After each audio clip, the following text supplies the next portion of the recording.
seja bem-vindo a mais um podcast Viver Bem. Estamos no mês da mulher e hoje vamos falar sobre um tema um tanto polêmico.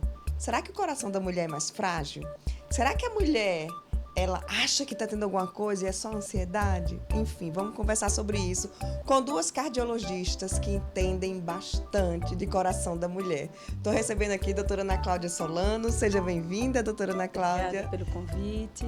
E doutora Isabela Saciloto, Boa seja noite. bem-vinda. Obrigada. Então, a gente vê aí a prevalência das doenças cardiovasculares em mulheres. E a gente conversando aqui antes, 30% das mulheres brasileiras morrem em virtude de doenças cardiovasculares. Mais que câncer de mama, como muita gente pensa que é a doença que mais mata. Por quê? Fala um pouquinho dessas estatísticas. Por que tantas mulheres morrem? Vamos começar com a doutora Isabela. Sim. Morrem em virtude dessas doenças. Eu acho que não tem uma resposta isolada. As doenças cardiovasculares, elas matam homens e mulheres em todo o mundo. A questão é que nós não temos atualmente campanhas específicas para tratar, para lidar desse tema, porque as doenças cardiovasculares, elas são prevalentes e a maior causa de mortalidade no mundo todo. Eu estava olhando algumas análises do DataSUS, eu vi umas tabelas em que tem estudos desde a década de 80 que a doença cardiovascular ela está no topo de mortalidade de homens e mulheres desde a década de 80. Então, o que mudou um pouco? Que lá em 1980, a terceira causa, por exemplo, era a pneumonia. Hoje, pneumonia já cai lá para quinto, sexto, já tem outras doenças, né, que pelo controle, uso de antibiótico, enfim, tratamentos mais eficazes, eles podem ter uma melhor evolução nesses casos infecciosos. Mas não é de hoje. Nós temos dados desde a década de 80 que mostram que ela continua liderando no ranking. Só que talvez falta de políticas públicas, falta de conhecimento. Mulheres, elas têm uma grande preocupação com a saúde feminina. Então, a prevenção do câncer de mama, a prevenção do colo uterino, enfim, eles têm um papel de mais destaque. E aí vale ressaltar o mérito dessas sociedades de conseguirem trazer tamanha relevância na prevenção do câncer de mama e de colo de útero. Você pode ver que isso facilita a visibilidade disso. E nós, na cardiologia, estamos aquém. E é um hábito que começa desde cedo, né? A adolescente já começa a visitar sua ginecologista. O cardiologista tem que ir a partir de que idade? Já vamos começar aí com essa orientação para essas mulheres que vão anualmente à ginecologista. Qual idade, doutora Ana Cláudia, para fazer a sua primeira visita? A gente sabe que a partir dos 40 anos, a prevalência, né, das doenças cardiovasculares, tanto em homens quanto mulheres, vão saltando, né, de forma bastante intensa e a gente precisa, para ambos os sexos, a partir dessa idade, que todos, incentivar todos a fazerem seus check-ups anuais, a irem aos médicos, a fazerem suas esteiras, seus testes de rotina. E a mulher não é diferente, mas a gente sabe que existe um turning point de idade, digamos que o período da menopausa, que deixa a mulher mais susceptível e com um risco cardiovascular que aumenta de forma progressiva, quase que a gente fala de progressão geométrica, né? Que faz com que a mulher precise se preocupar um pouco mais nessa faixa etária e nesse período de sua vida. Então, é importante que as mulheres levem isso em consideração, façam os seus check-ups, até com mais esmero do que os homens, sabendo que esse momento da menopausa, a mudança hormonal, leva essas mulheres a terem eventos cardiovasculares, risco de infarto aumentado frente aos homens na mesma faixa etária, certo? Então, atenção, cuidado, do mesmo jeito que tem essa rotina, anualmente essa visita ao cardiologista deve anualmente seria o check-up de rotina, como é o check-up ginecológico, mas é importante que faça-se todo um rastreio dos fatores de risco familiares, né, pessoais da mulher, e que ela vá anualmente, caso seja descoberta alguma doença, aí o seu médico vai fazendo a orientação dos retornos com uma precocidade maior, a depender de quais sejam essas doenças que ela venha a apresentar. Doutora Ana Cláudia falou dos fatores de risco. Isso. Que fatores de risco são esses? E eu, falando sobre os fatores de risco, que já complementa a resposta da Ana Cláudia, porque a sua pergunta foi quando começar, né? E a Ana Cláudia explicou super bem da menopausa como um Que é um grande momento. fator de risco, né? Também Você, na menopausa, você muda o perfil de colesterol, você muda o perfil de metabolismo, você muda a mobilização de gordura. E aí você sabe, as mulheres elas têm mais dificuldade de se manter no peso adequado, têm mais chance delas ficarem deprimidas, e isso tudo altera a qualidade de vida delas. Mas antes da menopausa, e já que isso é um momento de esclarecimento para o público que vai assistir, eu acho que é muito importante estar atento aos fatores familiares. Então, por exemplo, uma mulher, mesmo que jovem, de 35 anos, e que não está na menopausa, mas que sua mãe teve infarto com 50 anos, tem um histórico de colesterol elevado, mesmo ela não estando na menopausa, ela já pode estar atenta a começar a sua avaliação mais precocemente, pelo menos para ter uma atenção maior na avaliação laboratorial e exames essenciais. Então, imagine, uma mulher que, tudo bem, ninguém da família infarta, mas uma outra, que é vó, tio, pai, irmãos, essa mulher ela tem que ter uma atenção mais direcionada. E os fatores de risco são iguais para os homens, é a população geral. Os fatores de risco que levam à doença cardiovascular são todos a hipertensão, diabetes, colesterol, tabagismo. E aí os hábitos que interferem nesses fatores de risco, como obesidade, sedentarismo, tabagismo. Então, uma mulher de 40 anos, por exemplo, ela, no fundo, ela sabe, eu estou saudável ou não estou saudável? Essa é a reflexão que ela tem que fazer. E como é que ela sabe se ela está saudável ou não está saudável? Eu me alimento de forma adequada? Eu tenho um número de horas de sono ok? Eu pratico exercício com regularidade? Ela se vê no espelho, ela sabe se ela está acima do peso ou se não está? Então, o apelo que a gente faz é que as mulheres elas evitem deixar isso para trás. Evitem delas se voltarem só para a família, só para a família, só para a família, e elas voltem a ter um olhar para elas mesmas. Porque, no fundo, desde as pessoas com menos escolaridade até as mais, quando você questiona como estão os hábitos, elas já sabem dizer. Estão bons ou não estão nada bons, né? E aí essa atenção especial para que venham procurar a prevenção. O coração da mulher tem que ter esse olhar diferenciado? Sim, o coração da mulher ele tem aspectos que são muito peculiares. Quando a gente compara com o dos homens, a gente percebe aspectos anatômicos, que são coronárias mais finas, coronárias que, por essa anatomia, têm um risco maior de fazer um evento isquêmico, seja um infarto ou uma angina.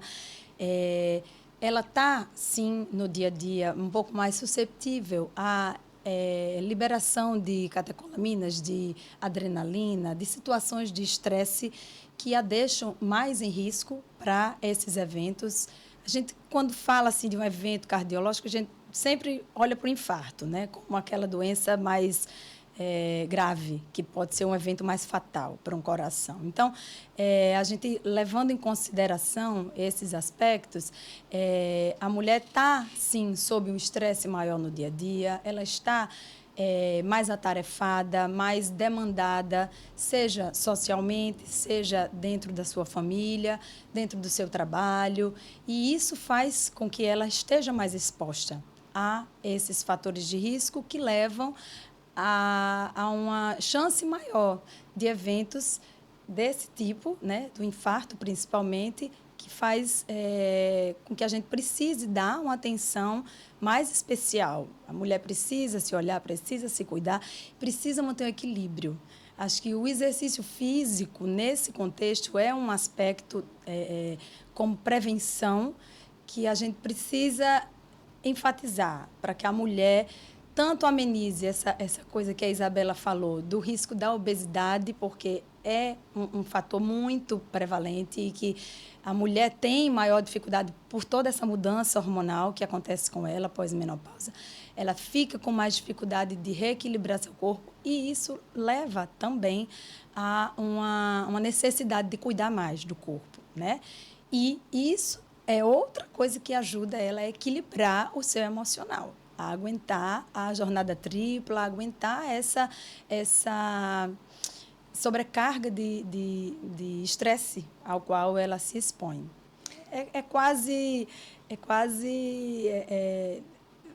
Se você conversar com uma mulher, não tem aquela que não refira, né? Que não se queixe meio que dessa sobrecarga que ela passa no dia a dia, né?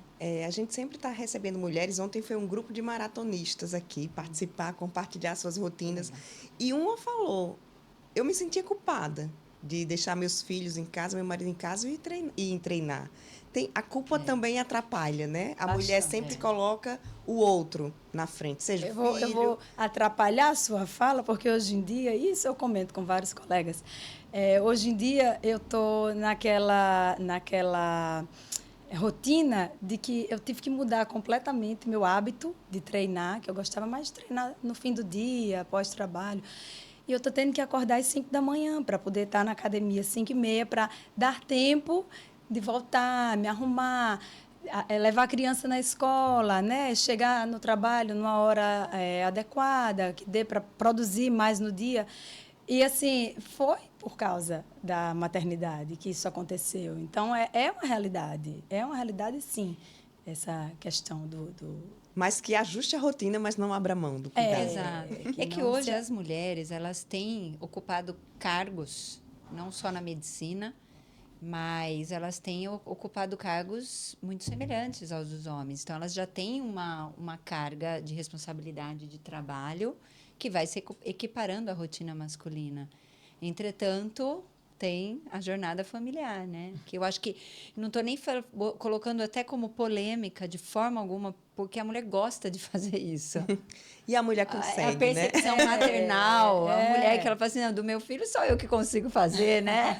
Ninguém mais consegue. E aí, nesse rebolado aí, vou brincar assim, eu também tenho que fazer a mesma coisa que Ana, a gente tem que se ajustar para não deixar a peteca cair. E a peteca cai várias vezes, e paciência, você pega e você levanta e vai, né? E segue. Continua o jogo, segue o jogo. Exatamente. Agora, tem um limite muito tênue entre você estar cansada, fadigada, ou quando isso passa a lhe adoecer. Porque aí, quando isso passa a lhe adoecer física e mentalmente, você não tem como desconectar mente do cérebro. E aí é quando começam a surgir os sintomas das doenças cardiovasculares, quando aparecem alterações no check-up cardiovascular.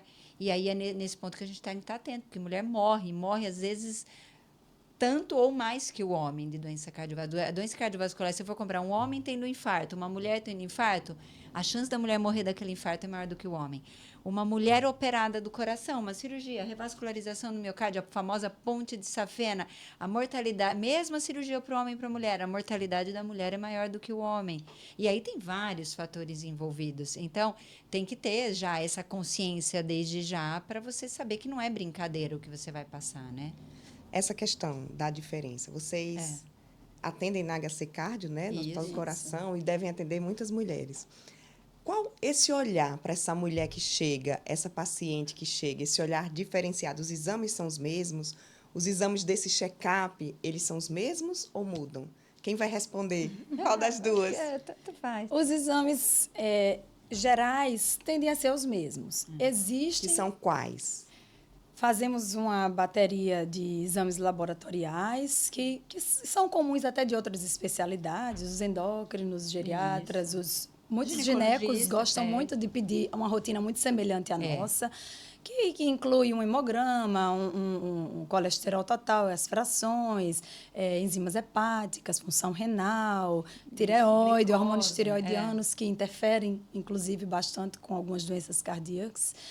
Glicemia, né? Avaliar a questão do diabetes, ácido úrico, enfim. É um geral de exames laboratoriais que a gente pode encontrar outras doenças que têm muita relação com a cardiologia e que podem interagir, que se estiverem alterados, podem ser fatores de riscos adicionais ainda para aquele perfil de risco daquele paciente.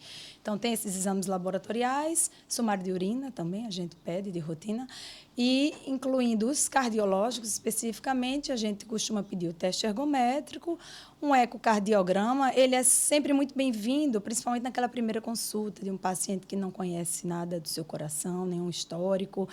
É interessante ter aquele primeiro ecocardiograma, né?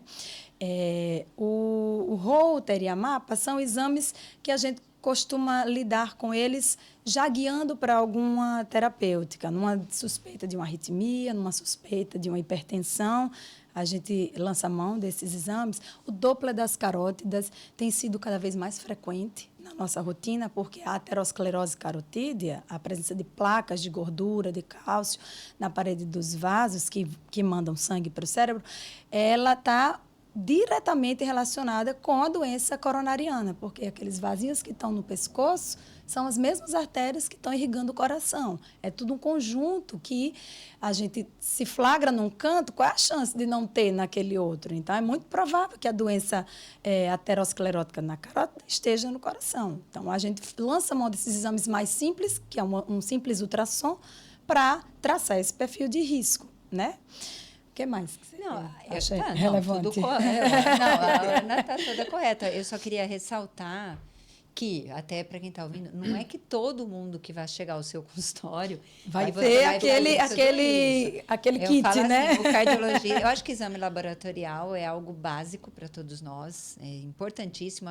Hoje existe alguma recomendação a partir dos 5, 10 anos de idade, você pega crianças que têm história familiar de colesterol genético, sejam meninos ou meninas, eles já têm seu perfil lipídico traçado. A obesidade infantil. Exatamente, ainda mais com a prevalência, mas existem as hipercolesterolemias, né, que é o aumento do colesterol genético, que você já começa a dosar em crianças de 5 anos. Enfim, então, o exame laboratorial é um exame muito básico, a pediatria também pede, e a gente vai pedindo ao longo da vida. Agora, depende da mulher que chega no teu consultório. Primeiro, ela tem sintoma? Que tipo de sintoma? Eu suspeito um sintoma de doença coronariana? Essa mulher tem história familiar de doença coronariana? Ela já teve pré-eclâmpsia? Ela teve diabetes gestacional, que aumentam os riscos futuros de doença cardiovascular? Mesmo, mas aconteceu na gravidez, eu fiquei ótima. Mas é um marcador de risco. Tem trabalhos com associação de quem teve isso vir a ter mais doença cardiovascular no futuro. Então, eu acho assim, o cardiologista, ele lança a mão de tudo isso que a Ana falou. Mas na hora da opção o que a mulher relata, quais são os fatores de risco que ela tem, o que a família dela tem, para eu puxar um pouco a origem genética. Ela está na menopausa? Ela não está na menopausa? Eu vou iniciar uma rotina pré-atividade física. Que tipo de atividade física? Ela vai para o Pilates ou ela já vai correr uma meia maratona? Então, assim, você está entendendo que essa rotina, se fosse um beabá básico, no final do podcast, a gente colocaria aqui uma folhinha e falar, olha, mulheres, façam todo mundo a mesma coisa. Pronto. Mas não é nosso papel individualizar. Exato. É traçar qual é o risco cardiovascular da minha mulher. Qual é o risco? O que eu estou pensando? Qual é a probabilidade dela ter uma doença coronariana, uma doença outra cardíaca, que também a gente olha no eletro, isso na consulta. E com essa probabilidade é que a gente faz a escolha dos melhores testes. Então, por exemplo, vamos citar o teste ergométrico. Todo mundo sabe que a gente usa em mulheres ou homens que têm algum fator de risco para infartar, o teste ergométrico é excelente. Tanto para investigar dor torácica, para ver se aquela dor é de obstrução coronariana ou não, quanto para avaliação para a prática de esportes de um nível um pouco maior. Tudo bem, só que em mulheres, o teste ergométrico tem menor sensibilidade do que os homens. Além do que mulheres, elas às vezes têm mais falsos positivos. O que é isso? Um teste ergométrico que sugere ter isquemia, quando no fato ela não tem nenhuma isquemia. E por que isso acontece?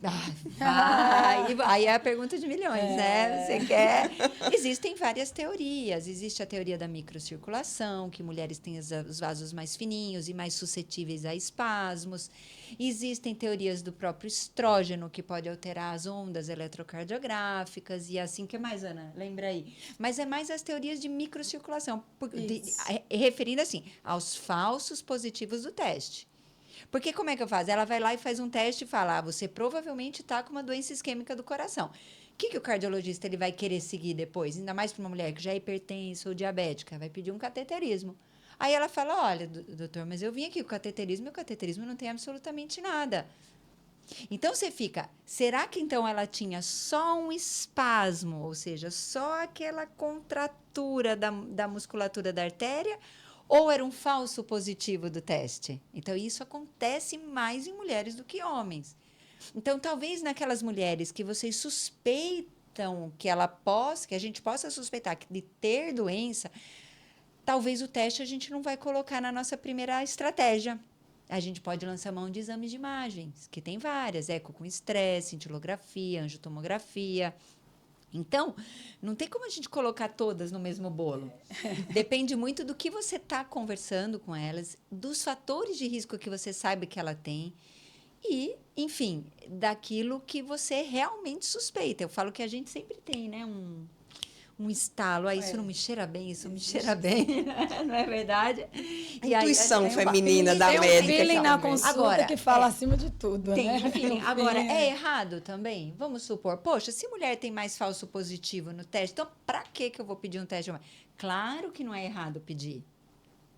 Né? Às vezes ele não é o mais apropriado. Então, para as mulheres que estão assistindo e falando, eu fiz um teste ergométrico, não deveria ter feito. Não, talvez não seja mais apropriado, mas errado não está, até porque no teste você vai ver outros parâmetros. Você vai ver o condicionamento físico para poder reforçar a prática de atividade física. Você vai ver os parâmetros de pressão no teste ergométrico, parâmetro comportamento da frequência cardíaca, pesquisa de arritmias.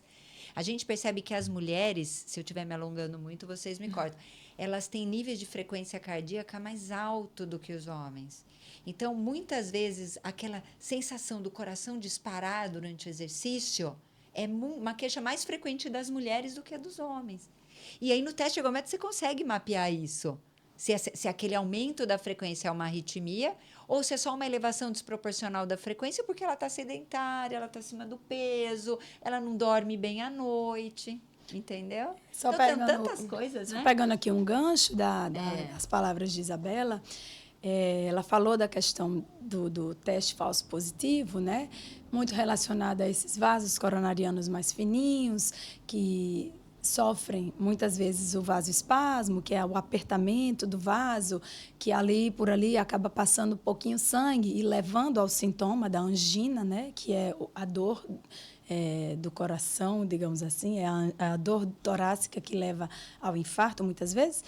E isso é uma característica justamente desse excesso de catecolamina, de adrenalina, do estresse, que a gente falou anteriormente, que é o que dispara esse vasoespasmo, esse espasmo coronariano, que termina naquela conversinha que a gente já teve da história do tal coração partido, a síndrome do coração partido, que tem correlação direta com esse vasoespasmo, com uma situação de estresse a qual a paciente tenha sofrido de forma recente, nas últimas horas ou dias, pré-ocorrência, uma decepção, uma desilusão, uma raiva, um próprio susto. Já houve casos de sofrer um assalto ali, depois daquele evento, estresse, adrenalina circulando no sangue, vasoespasmo. E aí acontece. Que é uma situação muito aguda, né? Muito súbita. Aquilo ali foi de horas antes, né? Então, pode ser um cumulativo de algo que vinha passando e teve um estopim? Pode. Mas, em geral, é uma coisa que teve um gatilho e subitamente aconteceu.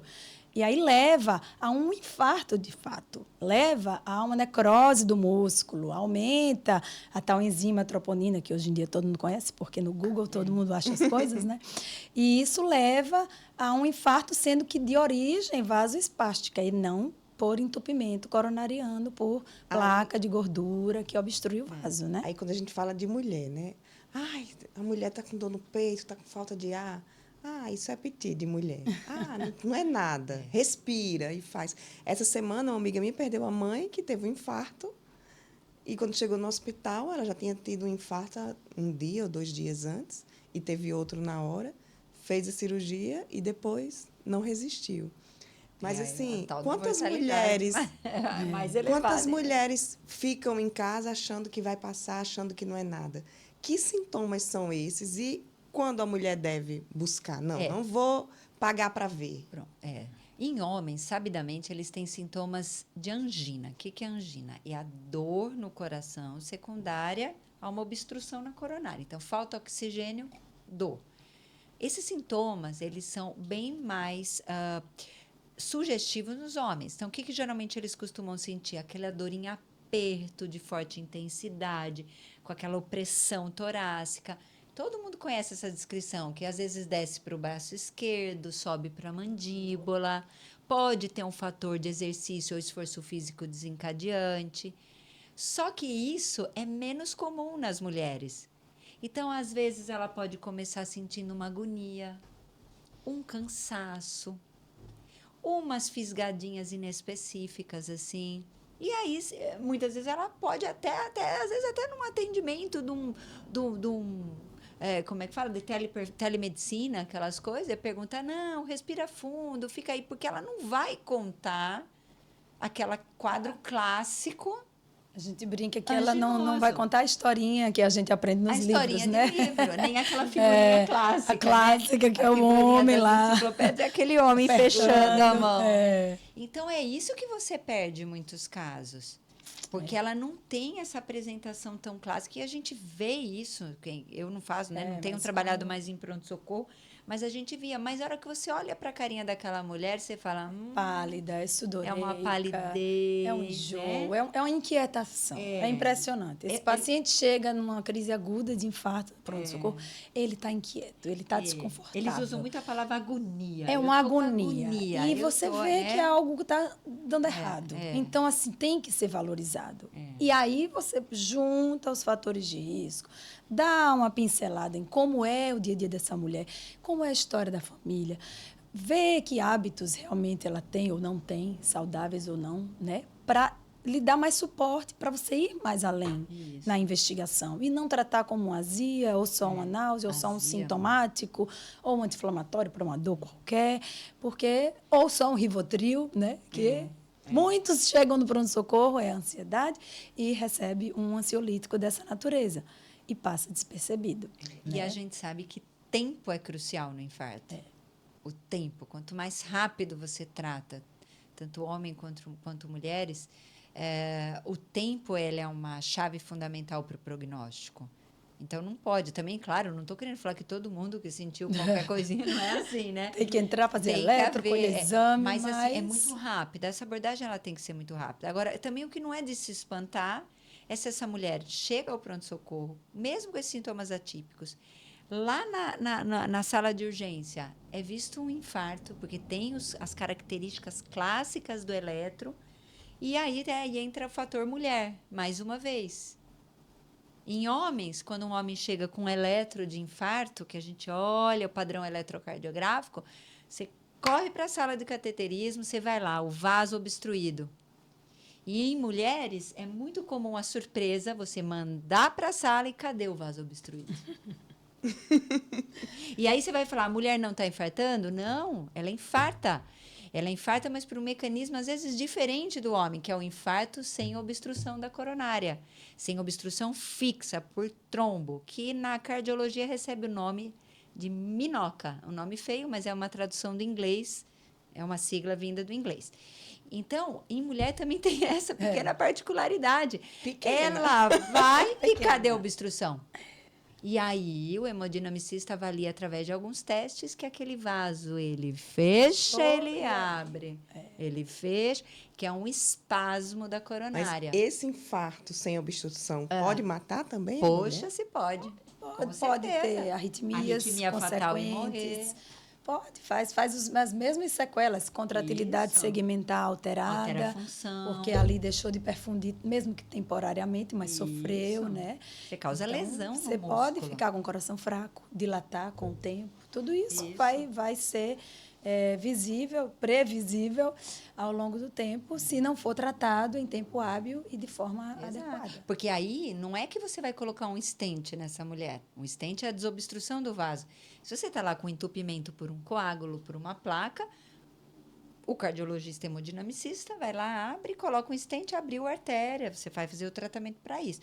E em mulheres que você não colocou o stent? E aí, agora? Como é que eu vou fazer para evitar que essa artéria ela obstrua novamente? Aí tem a estratégia medicamentosa. Mas o pilar comportamental é muito importante. Porque a gente sabe que essas mulheres que têm esses espasmos coronarianos, ela tem toda uma base ruim de hábitos, de peso, de insulina, tudo que a gente já falou. E assim vai. Mas aí você vai usar as drogas corretas, né? Qual a orientação que vocês dão para uma mulher que ela não sabe se ela tem ou não esse, Isso. como é que chama? Vasoespasmo. Isso. Mas ela sente, quando ela tem um estresse forte, ela sente que ela precisa parar. O que fazer num momento como esse? É uma crise de ansiedade ou não? Se você respira e se tudo passa, é só ansiedade? Ela precisava ter feito antes muitas coisas, né? Aí é onde vem muito a questão comportamental. Ter realmente um equilíbrio, dieta balanceada é muito importante. Tirar medicações, perdão, tirar alimentos pró-inflamatórios, sabe? Evitar muito doce, que a gente sabe que a mulher é uma formiguinha, a mulher né? gosta É mais um do negócio carboidrato, que a gente né? tem com doce absurdo. Então, tirar esse excesso de comida gordurosa, o próprio doce, né? Carboidrato em excesso, tentar colocar mais fruta, legume no seu dia a dia. Não quer dizer que um fim de semana a gente não vá, Claro. mas exercício físico é a melhor chave para liberar esse estresse, para canalizar a carga, aquele acúmulo de trabalho, de estresse que a gente tende a carregar por essa tripla jornada que eu já tinha comentado. É outro ponto, assim, tire um tempinho, faça a sua terapia, sua meditação, faça a sua atividade física para você se encontrar, se equilibrar. O corpo, a mente precisa estar conversando para você se sentir bem, para você se sentir saudável. E outra, encontrar o ideal para o seu corpo, né? Porque a mulher é muito preocupada com a forma, com o físico, né? Mas, assim, esse tipo de abordagem, dela ter um tempo para ela, dela fazer o dia da beleza, como a gente estava comentando aqui no início, né, do programa, a mulher precisa disso, ela precisa se sentir bem, se sentir valorizada, mas, para isso, ela tem que estar bem com ela mesma. Então, eu começaria por aí. E aí eu passo a bola para a Isabela. Aí, voltando um pouco para esse sintoma, e aí ela vai ficar em casa, vai só... Vamos supor que ela já tenha passado por todo esse processo e não está numa fase boa de vida e começa a sentir. Se os sintomas estiverem realmente incomodando, eu aconselho procurar uma unidade de emergência, para a gente não perder esse tempo de tratamento. Então, uma coisa é a gente fazer a abordagem preventiva, que é tudo isso que a Ana já comentou de forma perfeita. A outra coisa, ok, já não fiz, estou aqui com 50 anos, a minha vida não tá dessa forma, eu vou me resolver. Não me equilibrei ainda. Eu não me equilibrei e eu estou sentindo isso. Óbvio, se sentiu, passou, amanhã ligue para o seu cardiologista ou procure um cardiologista, faça seu check-up. Mas comecei a sentir, não passou, comecei a suar, não passou, corra para urgência. Porque aí o diagnóstico do infarto agudo ele é muito importante e isso só é feito. Não adianta você ligar para o médico da família, não adianta você nem ligar para o seu cardiologista. Porque eu, como cardiologista, se os pacientes me falam de sintomas perto do que eu acho que sejam de infarto, eu vou mandar ir para o pronto-socorro. Para fazer o quê? O eletrocardiograma de admissão, fazer análise sanguínea das medidas das enzimas, dos marcadores de necrose do músculo cardíaco, que a Ana já citou, a troponina é uma delas. Mas elas não podem correr o risco de ficarem negligenciando seus sintomas em casa. Então, é isso. A abordagem ela tem que ser lá atrás. Concordo. Mas a gente sabe que muitas elas perdem o time. E elas podem ter sintomas agudos. E sintomas agudos se trata na unidade de emergência. Não adianta ficar pedindo conselho para Deus e o mundo. E aí você pode perder o tempo, né? Que outras doenças, além do infarto, são assim O infarto comuns? o infarto é muito mais comum. O infarto é o mais Eu comum, posso mas puxar que um outras pouquinho doenças? Bom, Sim, eu sim. coordeno no UOL, eu trabalho muito com valvopatias, que são a doença das válvulas cardíacas. E, infelizmente, lá no Onofre Lopes, onde a gente tem o serviço, a unidade de valvopatia clínica, eu trabalho com muitas mulheres jovens que têm problema nas válvulas por febre reumática, que é uma doença totalmente prevenível, assim. O que é a febre reumática? É uma doença em que na adolescência ou na infância você se contamina com bactérias comuns de garganta que dão aquela As amidalites. as amidalites, e essas bactérias fazem uma reação, uma inflamação nas válvulas do coração, e essas válvulas inflamam, espessam e calcificam. E, particularmente, tem uma doença da válvula mitral, que é a estenose mitral, que acomete mais mulheres do que homens. Não, não tem nem muita explicação muito plausível, mas é uma proporção grande, de 2 a 4 para 1 mulheres. E são mulheres muito jovens que têm problema nessas válvulas, que têm problema dessa estenose mitral, que é mais prevalente em mulheres jovens. E aí entra a questão da fertilidade, não da fertilidade, elas são férteis, mas entra a questão do risco da gravidez. Então, é uma doença que às vezes as mulheres, principalmente essas mulheres menos favorecidas socialmente, que não têm acesso aos planos de saúde, às vezes elas nem sabem que ela tem essas lesões valvares, e é uma causa enorme de mortalidade materna. Não alta. consegue fazer o pré-natal, né? Você não tem acesso. Ela começa a cansar, e aí todo mundo só dizendo que o cansaço dela é porque ela está engordando muito na gravidez, ela está Ou pela inchando própria porque ela está gravidez. comendo errado. Então, essa é uma doença, a estenose mitral, oriunda da febre reumática, que acomete, ela é mais comum em mulheres e ela realmente aumenta muito a morbimortalidade da gestação. E muitas que operam não podem nem ter filho depois, porque às vezes tem que usar anticoagulantes, medicamentos específicos. Então, fugindo do infarto, essa é uma particularidade, uma doença valvar que acomete mais as mulheres e realmente tem um impacto muito negativo na saúde. Aquela síndrome vasovagal, é o quê?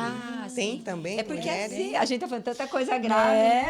Essa Nossa. é o melhor, é o melhorzinho. É o melhor. A síndrome vasovagal é uma delícia. Uma delícia, né? Quando você diagnostica, geralmente o exame que a gente lança a mão para diagnóstico da síndrome vasovagal é o tilt test. Né? O paciente deita numa cama, essa cama ela inclina, na verdade, e são feitas medidas sequenciais de pressão e de frequência cardíaca. Às vezes faz um remedinho sublingual para sensibilizar o exame. E aí a gente literalmente coloca o paciente à prova, se ele vai ou não ter a síncope, ter o desmaio, né? Essa entidade, a síndrome vasovagal, ela é realmente muito, mas muito mais prevalente em mulher do que homem. É verdade. É impressionante, assim, mulheres jovens, aliás, as magrinhas, pequenininhas, baixo peso, é uma coisa impressionante, que a Hipotensas maioria base, tem, né? tem pressão arterial limítrofe. A maioria ali, Você 10%. nunca teve uma pré-síncope? Eu já sou vagotônica.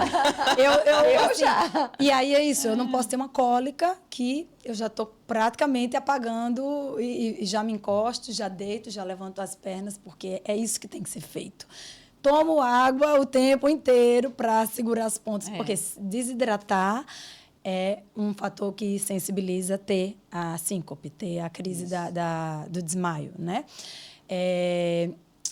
Uma coisa que a gente, nessa cidade nossa, calorenta, sofre muita exposição, que é o calor, vasodilata, as artérias ficam tudo largona, a pressão intravascular cai, mais um motivo para a gente ter baixo débito, porque quando a gente tem a síncope é porque está indo pouco sangue para o cérebro, mas para quê? Para compensar o coração, que está ali abobalhado devido a essa queda da pressão. Então, a gente está o tempo todo tentando fazer esse equilíbrio, né? Do que manda de sangue para a cabeça, para o coração e para os outros órgãos.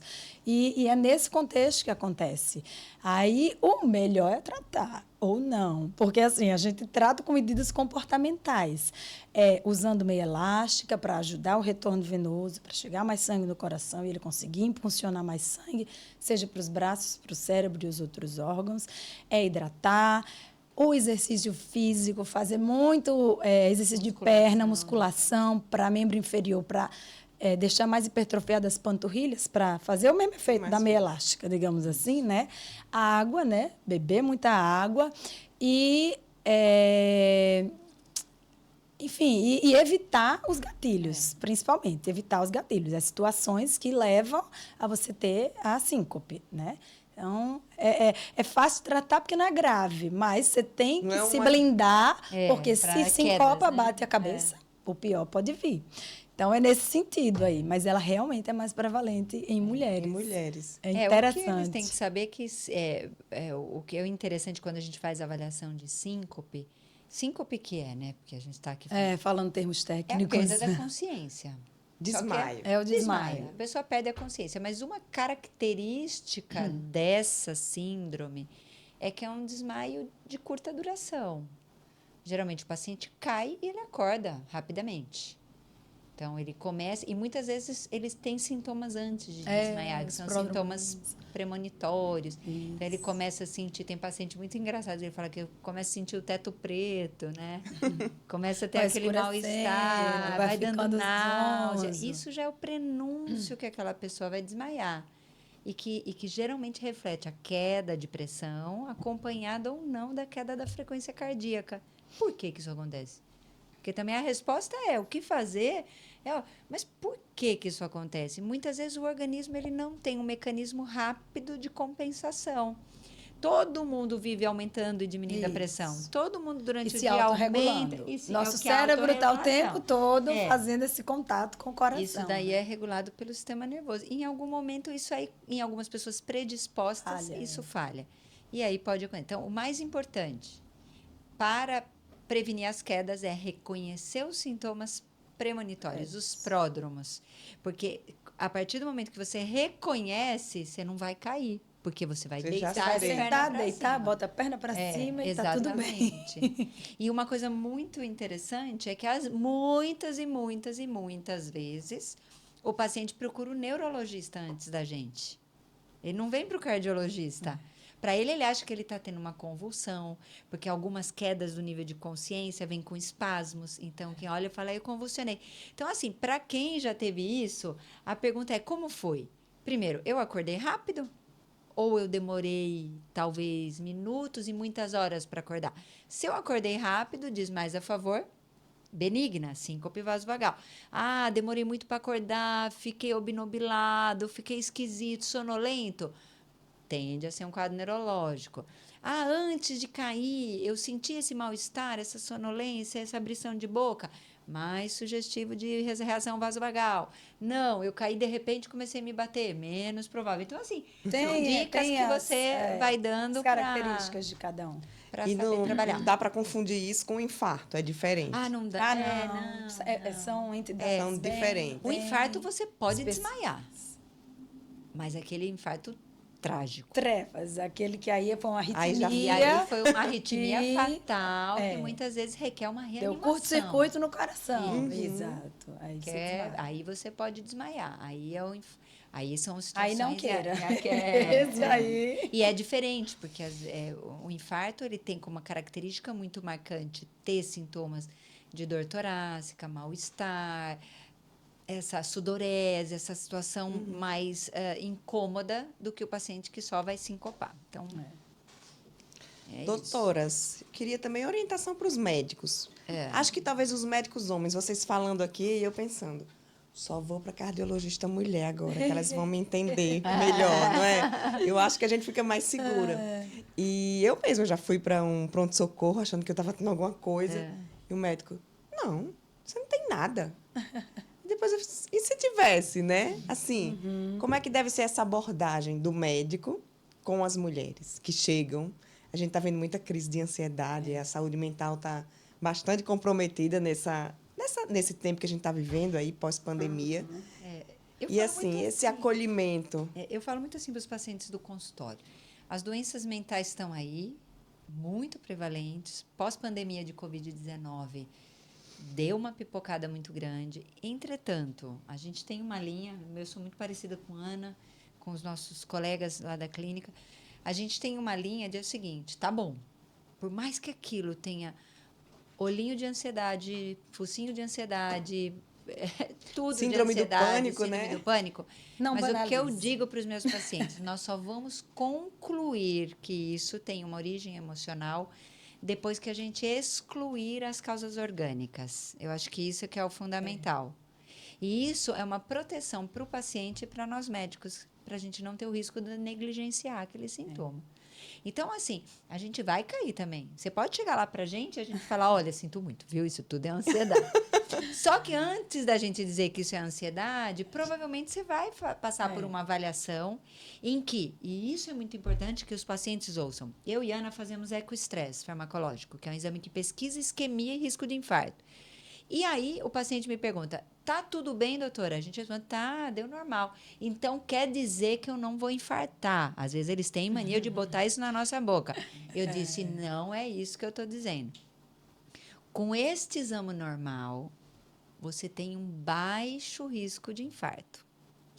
Porque a gente sabe que um infarto, às vezes, ele tem manifestações súbitas. Às vezes, você tem uma artéria que está indo bem e, por alguma razão, ela vai lá, ela trombosa. Tal da trombose, exatamente. Então, quantos casos vocês já não ouviram falar que ele tinha feito um check-up É, e e deu estava tudo normal. bem? Tava É o tudo cardiologista que errou? Não. Infelizmente, a gente tem aí um gap de que a gente não consegue fazer diagnóstico precoce.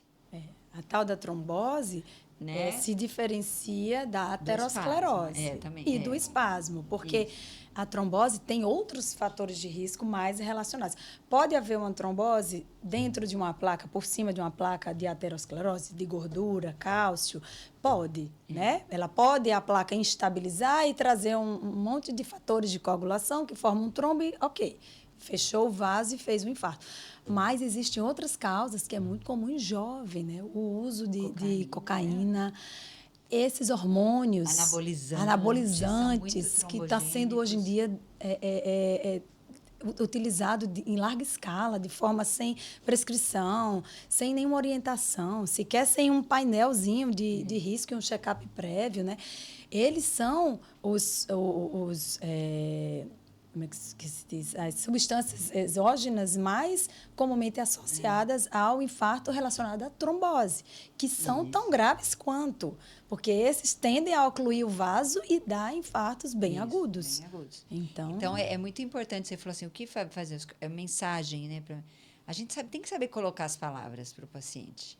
Então, ele tem que entender o papel de um check-up, que o papel do check-up ele não leva selo de garantia. Exato.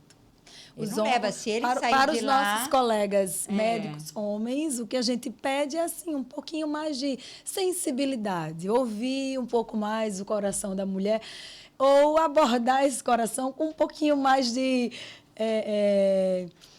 ternura, porque a mulher ela é mais frágil mesmo que alguns acham que a gente tem que estar ali para se equiparar, né? Seja no mercado de trabalho, seja nos afazeres do dia a dia, mas a gente tem necessidade, sim, de ter uma atenção com um pouco mais de diferencial por todos esses aspectos que são reais e que precisam, na hora do diagnóstico, na hora do tratamento, serem levados em consideração. Todos esses fatores assim mais peculiares do coração da mulher que já foi conversado aqui no início desse nosso encontro, né? Gente, que riqueza de informação. Como é bom conversar com vocês, viu? Eu acho que as mulheres que estão acompanhando aí estão com aquele sinalzinho de alerta ligado para se observar, né? Precisa ter esse olhar também, se conhecer. Exato. Eu acho que tem que se ouvir. A mulher precisa. A gente está querendo tudo de igualdade demais, mas também igualdade demais, a gente paga um preço por Ter isso. um pouco de fragilidade faz bem. É né? verdade. Minha amiga, que ela diz, ter um pouco de fragilidade faz bem. Ser cuidada um pouco, né? É isso que eu estou querendo Por favor, dizer. né? Uma coisa que eu acho importante também a gente abordar aqui, essa questão da responsabilidade do paciente, né? Você vai no médico, você faz um check-up e ali saiu do consultório da doutora Ana Cláudia com várias orientações. E você fechou a porta, guardou as orientações na bolsa e não fez nada. Não, está tudo bem, não deu nada. Essa responsabilidade, a pessoa também tem que ter autocuidado, essa autorresponsabilidade em seguir as orientações. Eu achava que você ia comentar do estresse, que muitas vezes, isso não é raro, viu? O paciente está lá, faz o exame, ai, doutora, deu tudo bem, quer dizer que meu coração está normal, não vou ter infarto, tá tudo dentro de um plano de segurança, eu posso fazer minha atividade física. A gente dá o resultado do lado e tal, mas volta para o seu médico, ele vai te dar detalhes, mas não. O paciente acha que aquela abordagem ali foi suficiente e vira as costas e nem volta. Não volta para o médico para mostrar o exame. E às vezes tem outras coisas, né, que ele precisa. E às vezes tem outras nuances que ele quer correlacionar, né? Assim, a gente dá uma abordagem geral ali na hora. Mas é importante voltar ao médico, mostrar os exames para ele fazer as suas conclusões, tá certo? Agora, eu acho assim, baseado no que você, na sua observação da responsabilidade do paciente, mas cada vez mais a gente vê que a responsabilidade ela está muito vinculada à relação médico-paciente. A gente percebe que quando você consegue estabelecer esse vínculo, consegue, de uma forma, explicar, reexplicar, demonstrar importância, uma hora você consegue aquela adesão. Claro que, gente, isso daí não é unânime. Sempre tem pacientes que a gente fala, poxa, por exemplo, eu tinha uma paciente, por exemplo, que não queria tomar estatina e precisava tomar estatina e não queria tomar estatina, não queria tomar estatina, não queria... É o até remédio do AVC, colesterol. Que é um remédio de colesterol. Ela teve um AVC e foi uma placa obstrutiva. Claro que eu não cheguei para ela e falei, eu te disse. Vendo? A culpa foi sua. Espera aí, mas o que a gente pode fazer agora para contornar isso, né? O que a gente pode fazer para daqui para frente as coisas serem melhores? Enfim, e eu acho que hoje a gente navega muito em informações ruins. A internet ela virou um lugar, quer dizer, ela virou um ambiente sem lei. Então, as pessoas, elas acreditam em tudo que é propagado de uma forma elegante, bonita, cheia de pompa, né? E aí são, às vezes, orientações que não têm base científica nenhuma.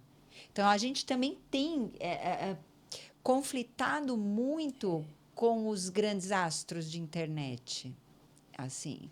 Os grandes astros que a gente fala um negócio e aí vem com um vídeo super bem montado, dizendo com o que a gente fez. E ele não quer saber da diretriz americana, da diretriz brasileira, da europeia, da asiática. Não adianta você mostrar dados robustos que ele vai confrontar. Então, como é que o paciente sai dessa cilada? Ele tem que ter um bom vínculo com o seu médico, seja ele homem, seja mulher, seja, enfim. Se ele não tiver um bom vínculo, ele vai continuar comprando cápsula de ômega 3 do programa da tarde, entendeu? Sem nenhuma orientação. E hoje a gente sabe entrando vários estudos com esses ômega 3 muito tradicionais mostraram que não fizeram nenhuma diferença na evolução cardiovascular de homens e mulheres, em grandes estudos. Tanto que a gente até deixa de prescrever, porque você quer simplificar o receituário, você quer que ele tome tanto remédio mais aquilo que é mais relevante, importante, né? Na sobrevida, mortalidade, qualidade de vida, enfim. Então, a gente quer enxugar o que realmente presta. Enfim... A minha visão é assim, eu acho que para o remédio até todo mundo se adapta, né? Tem que tomar o remédio para diabetes, tem que tomar o remédio para colesterol e tal. Mas os hábitos que não estão prescritos ali, não está numa cápsula, que tem que ser... Que tem que ser esforço, as escolhas, né? o esforço. Porque tem o mesmo papel do remédio. As pessoas, elas são diferentes, né? Assim... As pessoas elas têm realidades distintas, do lar, emocionais, realidades financeiras, enfim. A gente sabe que hoje a medicina preventiva, né, da saúde cardiovascular, ela envolve um conceito chamado espiritualidade. Então, isso é falado em todas as diretrizes. Tem mesa disso. Tem mesa sobre espiritualidade. E espiritualidade ela não tem nada a ver com a religiosidade. Que está incluído na espiritualidade a religiosidade. A questão é que na espiritualidade é aquilo que você faz para você melhorar seu bem-estar. Não tem como. Aí, o que você tem que explicar para o paciente? Não tem como ser um sedentário saudável. Não tem como, não existe obesidade saudável. Então, a gente também não pode romantizar situações. Não existe uma obesidade saudável. Não, e quantos magrinhos... Não existe. Tem taxas altas. E tem também. O fator genético está lá. Tem E- coisas Só que não assim, se é porque apagam, né, reforçando essa também. questão dos hábitos, enfim. Então, não existe. Então, o que você traça para o paciente? Que um dos pilares do tratamento vai ser o autocuidado que se baseia ao norte da espiritualidade. É o que ele vai fazer. Ah, mas ele vai voltar e não vai ter feito nada. Vai. Ele vai voltar e não vai ter feito nada? Ele vai. Ele vai. Ele vai. Até que chega uma hora que, muitas vezes, nem que seja após um infarto ou um AVC, ele entra. É impressionante no consultório o que a gente consegue mudar hábitos só depois que o paciente tem um O evento. Para de fumar. Parar do de dia pra fumar é noite. assim. Passou a vida Não. toda Por que ele tentando, conseguiu? Desde o conseguiu. infarto, não coloquei mais um cigarro na É. boca. E você fica assim. Exato. Né? Uma dúvida: mulheres gostam do vinho com as amigas? Faz bem, faz mal? Tem orientações? A gente vê vários estudos. É. Aí esses dias agora diz que não. Não. Nada de vinho. Não é isso. A questão é que quando foi aquele Muita boom calma. que beber vinho fazia bem, na realidade depois descobriu-se que foi uma fraude científica. E aquele trabalho que mostrava que você tomar 1 ou 2 taças de vinho todo dia protegia o coração é uma fraude, assim, não é verdade. Então, assim, nunca vai chegar, se o paciente para mim, para Ana, vai chegar assim, ei, então quer dizer que eu vou beber vinho todos os dias? A gente vai falar, não. Ei, você não escutou isso de mim? Agora, você pode mudar a pergunta. Você pode me perguntar, eu posso beber? A resposta vai ser sim. Qual o problema? E às vezes a gente se confronta, porque às vezes está aí mudando, né? Nós estamos falando de mulher, mas muitas vezes a mulher é a acompanhante da consulta. Aí você fala, pode a mulher. Não, pelo amor de Deus. Tá lá atrás. Mas aí a autorresponsabilidade Porque se pode libera beber. uma tacinha, pronto. Vira um mas litro, o né? beber não é um problema. O problema é, mais uma vez, é o beber muito. São os excessos. É né? que são os excessos. Porque então, o álcool altera a pressão, isso aí. Isso, Quem não cronicamente. sente uma quentura no corpo? Quem não sente, né? Quando bebe demais, ele vasodilata, ele causa reações deletérias para o corpo, porque, enfim, é o efeito bacana, né, do álcool. Mas não quer dizer que não pode, mas você tem que saber achar esse equilíbrio, que o problema é que não é fácil. Não é fácil. Então, maioria não das há pessoas- recomendação das diretrizes de que o paciente deva beber. Mas ele é permitido que ele beba até Socialmente, uma pouco, certa né? quantidade. Beber todos os dias não é um hábito recomendado. Isso induz ao alcoolismo. Exato. Beber cronicamente acaba boicotando as estratégias de perda de peso, inflamando mais o fígado. Então, assim, não acha... Cigarro, sim. Cigarro é a primeira coisa que a gente chega e fala. Não tem negociação. Não tem Cigarro, umzinho por vape. dia, né? Não tem. Cigarro não tem. Já o vinho, o uísque, a bebida, a gente trabalha muito em cima, não é nem do tipo da bebida, mas o grama alcoólico consumido. Então, como é que a gente faz essa conta? Então é melhor eu beber vinho do que eu beber cerveja? Porque a cerveja é mais calórica? É muito comum, né, Ana? muito. Mas, assim, a questão se fala, não é a bebida, é quantos gramas de álcool você consome. Então, a conta ela é relativamente simples. Então, eu sei que o percentual alcoólico de um vinho é em torno de 13%, 14%. E cada 100 ml aquilo vai ter tantas gramas. E a gente sabe que, por exemplo, o consumo de maior de 30 gramas de etanol, ou seja, eu estou falando de álcool por dia, está associado ao aumento de hipertensão, aumento de insuficiência cardíaca induzida pelo álcool. Né? Agora, isso no contexto da mulher, ela é um problema bem menor, porque as mulheres classicamente bebem menos que os homens. Exatamente. Então, é uma conversa com Temos- as mulheres menos estressante, Exato. né? É uma negociação mais fácil, em geral. Mas as mulheres que bebem muito, o efeito da bebida da mulher é diferente do homem? Sim. Tanto que na diretriz de hipertensão, por exemplo, eu citei 30 gramas de álcool dia para homem. Olha só. É que homem dá tanto trabalho que a gente fala deles primeiro. 30 gramas por dia é recomendação máxima. Tem que ser de consumo alcoólico dia baseado em diretriz. Mais do que isso está associado à hipertensão. Em mulher, a quantidade é 15 gramas dia. Metade disso. Metade.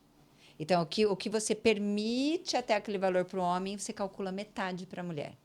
E aí tem várias coisas. Superfície Traduzindo corporal em é menor. tacinha, em latinha de cerveja. Latinha, mais ou menos. O homem até 2 long necks, mulher 1 long neck. Digo assim, quem faz uso diário. Quem faz uso ocasional, você não tem como fazer essa conta.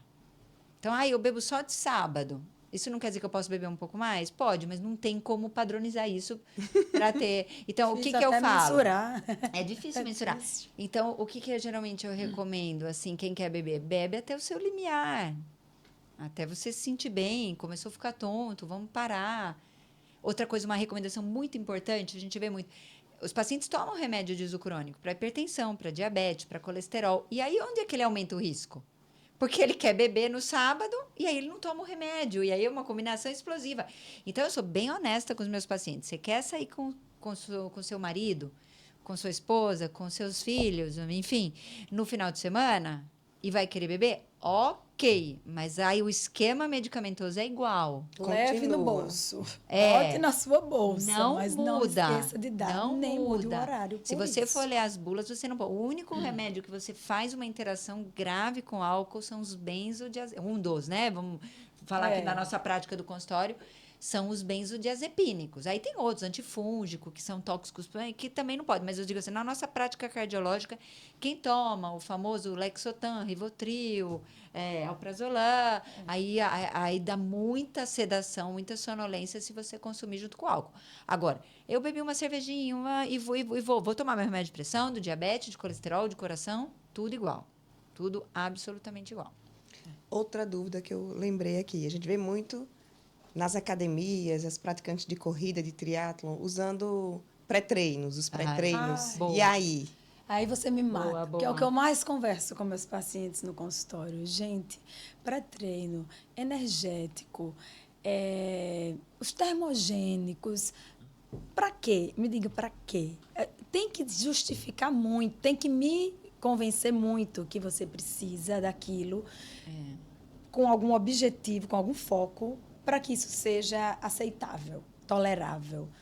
O risco arritmogênico dessas substâncias é algo assim, não sei nem mensurar, mas é notório. Quem é que toma que não sente palpitação minutos após? Então, assim, precisa primeiro entender para que eu estou tomando. Para me dar um gás, porque aí eu treino melhor, pego mais peso, eu faço mais exercício, mas seu corpo está preparado para isso, né? Então, não faz sentido. Né? Realmente, o risco de arritmias aumenta muito com o uso crônico, cumulativo dessas substâncias. O fato é que é o seguinte, como tudo na vida tem princípios e princípios, né? Existe um arsenal muito grande desses pré-treinos, às vezes com níveis muito elevados de cafeína e taurina, que são substâncias muito estimulantes. Nem todo mundo realmente pode fazer. Tem pessoas que deflagram realmente a arritmia, como a Ana citou.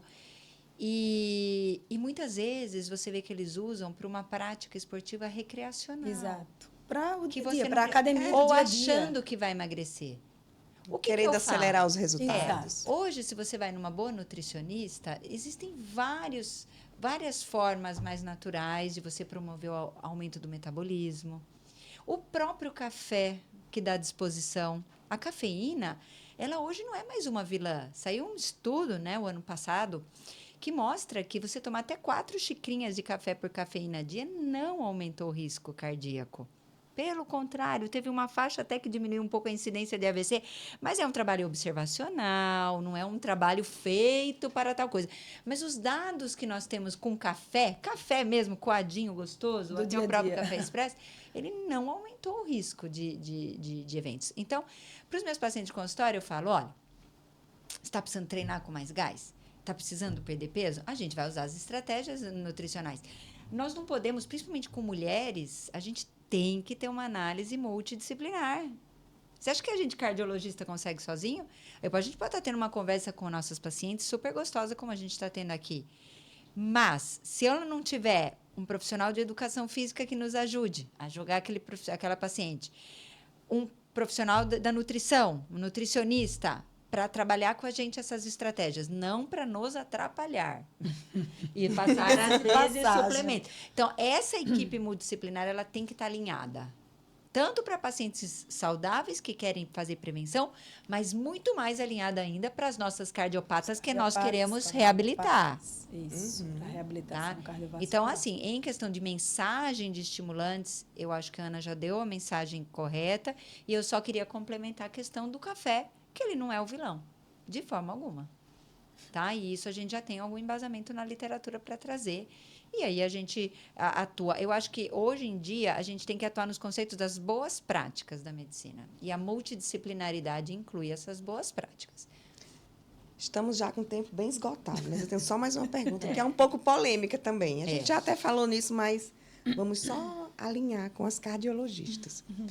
A questão da menopausa, né? O hormônio que perdeu, a gente vê muito a reposição hormonal. Já ouvi, a reposição hormonal vai proteger, vai entrar como fator de proteção cardiovascular, porque esse hormônio que protegia, a mulher não tem mais. E aí? Sim ou não? Ou talvez, ou depende? Eu acho que não é nem Depende. a opinião nossa, né, Ana? A gente tem uma ginecologista, recomendação já por escrito. Acho que não é nem assunto muito polêmico, não é, Ana? Existem os perfis de risco, né, que a gente sabe o terreno onde aquela paciente vai ter o real benefício da reposição hormonal para amenizar seus sintomas da menopausa, para ter uma qualidade de vida melhor. A gente sabe que é uma fase da vida onde a cabeça da mulher dá uma revirada, né? Qualidade sexual, de pele. Realmente é um conjunto de sintomas que deixa a mulher, o próprio humor, né? A própria oscilação temperamental, emocional, que está relacionada com essa mudança hormonal. E a gente precisa dar essa qualidade de vida. Então, a gente não proscreve, a gente não é contra as terapias de reposição hormonal. Mas a gente precisa individualizar, mais uma vez, quais são aquelas pacientes que têm um perfil onde o hormônio ali vai se encaixar como um protetor, né? Como um aliado dela para vencer essa etapa da vida e ser beneficiada. Mas dentro do contexto coronariano é uma linha tênue e a gente sabe, já tem estudos que mostram que essa terapia de reposição hormonal ela precisa ser diferenciada, pelo menos, porque a interferência direta no aumento do risco de doença cardiovascular, de infarto, doença coronariana é maior. O que eu frisei, assim, que não tem muita polêmica, é porque é o seguinte, a gente sabe que o estrógeno natural, falando um pouco de fisiologia, ele é protetor. Em que sentido? As mulheres que estão com seus hormônios naturalmente sendo produzidos, estrógeno, progesterona, elas têm um perfil de colesterol melhor. O HDL, que é o colesterol bom, ele tem maior proteção no vaso, no sentido de evitar a aterosclerose. E aí entrou na menopausa, eu perco esses fatores protetores, piora o meu metabolismo, aumenta o ganho de peso, aumenta a inflamação, e aí entra, então é a hora de repor? Pois é. O que não se sabe é se o hormônio sintético, de fato, ele faz a mesma coisa do que o estrógeno natural produzido. E aí que a Sociedade de Cardiologia, ela se posiciona de uma forma neutra. A gente divide, como a Ana explicou, junto com as ginecologistas, endocrinologistas que atuam no climatério, no sentido de melhorar a qualidade de vida da mulher.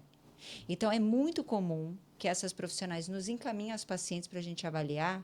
Por quê? Porque existem algumas situações que é muito arriscado. Então, eu vou citar a mulher fumante. A mulher fumante, se eu dou estrógeno a mais para ela, é uma bomba explosiva para o risco de trombo. Então, cigarro e estrógeno, nem pensar. Inclusive, a mulher fumante pré-menopausa, que quer tomar pílula anticoncepcional, o risco é imenso. Então, mulher fumante, raramente a gente fala, olha, se quiser fazer reposição hormonal, você tem que parar de fumar um bom tempo, porque isso é uma combinação explosiva. E as mulheres que já estão com certo tempo também de menopausa, vamos supor, elas resolvem começar a querer fazer reposição hormonal a partir de 60 anos. Onde, nessa faixa etária, a doença aterosclerótica, a doença cardiovascular está muito mais prevalente. Aí a gente já entende que isso é um risco aumentado. Então, essa decisão compartilhada, ela deve ser entre a gente, para avaliar o risco cardiovascular da mulher, a ginecologista e a mulher que quer melhorar sua qualidade de vida. tá? Mas em linhas gerais, cigarro, esqueçam. Mulheres tabagistas não vão fazer reposição hormonal. O risco é muito alto. E o restante, basicamente, vai ser guiado para melhora dos sintomas. Agora, se vai prolongar o efeito protetor de estrógeno, são os dados que a gente não tem ainda. Por isso que a Sociedade de Cardiologia, ela respeita, né? Ela respeita, né? E fica nessa posição neutra. Tanto que, assim, não sou longe de ser contra, pelo Nem contrário, eu acho pelo que é uma contrário. fase que a mulher precisa de ajuda. Eu acho que até eu vou e querer a terapia, fazer. E a terapia tem seu benefício, a reposição hormonal tem Concordo. seu papel, né? Tem seu espaço. Mas é isso, a gente precisa realmente traçar o perfil da paciente. A gente tenta ajudar até onde dá, né? Mas precisa que não seja deixado de lado quem é aquela mulher, qual é o histórico dela, e simplesmente tomar hormônio porque quer ter uma vida com mais qualidade depois da menopausa. Infelizmente, exatamente. tem que botar na balança tudo isso. Ia complementar, doutora Isabela? Você ia complementar? Não, é porque eu queria só dizer que, às vezes, essas terapias hormonais, elas não impactam em longevidade, que é um termo que muitas vezes as pessoas têm. Às vezes elas acham que assim, eu vou viver melhor, eu vou ter um corpo melhor. Não é esse o objetivo. Não é esse o objetivo. Né? O objetivo realmente amenizar os sintomas da menopausa. Sintomas, porque aqueles fogachos, né? As Aquele mulheres, ressecamento, perda da qualidade da libido, da qualidade Isso. sexual. É só quem convive muito com essas mulheres climatéricas é que a gente sabe o tanto que algumas sofrem. Não todas. As que estão passando Exatamente. liso, para que fazer, Para né? que fazer? Prevenir que eu venha a ter sintomas, não é por aí. Agora, viver melhor, quem não quer? É. Desde que seja com segurança. Com certeza. Não é Doutora verdade? Cláudia, doutora Isabela, foi um prazer conversar prazer. com vocês hoje, né? Nesse mês da mulher. Isso. Eu acho que a bandeirinha é: alô, mulher, se cuide, se priorize, né? Olhe para você. É verdade. Acho que isso em todas as áreas. Mas na cardiologia, que a gente viu esse coração tão cheio Vulnerável, de né? diferenciais, Continuamos, peculiaridades, a gente precisa olhar ainda mais com atenção Isso. para ele. Muito obrigada. Eu que agradeço. Prazer. Prazer. E muito obrigada a você que acompanhou. Já aproveita e compartilha esse vídeo com todas as mulheres que você conhece, né? Porque são informações que vai ajudar bastante a garantir a saúde do coração dessa mulher e fazer os alertas que são necessários para que ela priorize aí os hábitos de vida e não abra mão da sua consulta médica sempre para avaliar como é que está a sua saúde. Muito obrigada e até o próximo podcast.